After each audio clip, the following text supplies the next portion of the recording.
సైకోలా వ్యవహరిస్తున్నారని టీడీపీ నేతలు మండిపడ్డారు. సీఎం చంద్రబాబుపై అర్థం లేని ఆరోపణలు చేస్తున్నారన్నారు.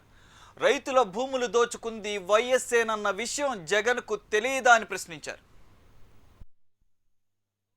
పవిత్రమైనటువంటి యమునా నది జలాన్ని ఇక్కడ తీసుకొస్తే ప్రపంచం మొత్తం హర్షిస్తూ ఉన్నారు. దేశ ప్రజలందరూ హర్షిస్తూ ఉన్నారు. దేశ ప్రజలందరూ అమరావతి వైపు చూస్తూ ఉన్నారు. ప్రపంచం మొత్తం అమరావతి గురించి డిస్కషన్ చేస్తూ ఉంది.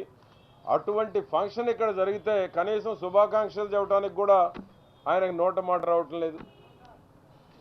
అంటే రేపు అసెంబ్లీ ఇక్కడ పెడితే రాడా?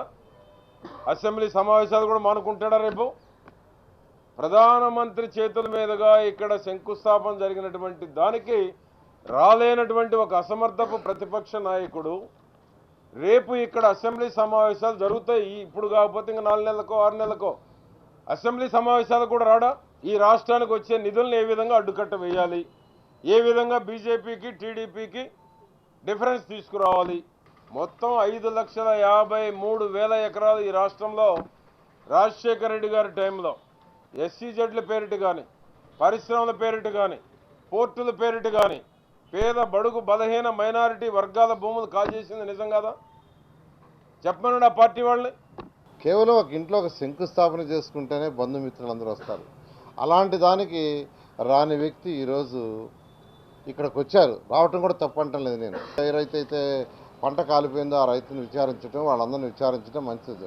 అక్కడ మాట్లాడిన మాట రాష్ట్రం బీహార్ కన్నా జంగిల్ రాజ్, బీహార్ కన్నా జంగిల్ రాజ్ ఏందండి? అంటే రెచ్చగొట్టడం ఆ ప్రజల్ని. అసలు రైతులందరూ స్వేచ్ఛగా 33,000 ఎకరాలు ఇచ్చారు. నేను అక్కడ 2 నెలలు అక్కడే ఉన్నాను. మార్నింగ్ ఉదయం 6 నుంచి రాత్రి 12 దాకా నేను కానీ, శ్రవణ్ కానీ, మంత్రి గారు కానీ, ఈ ప్రజాప్రతినిధులు రైతులు వాళ్ళతోనే తిరిగాం.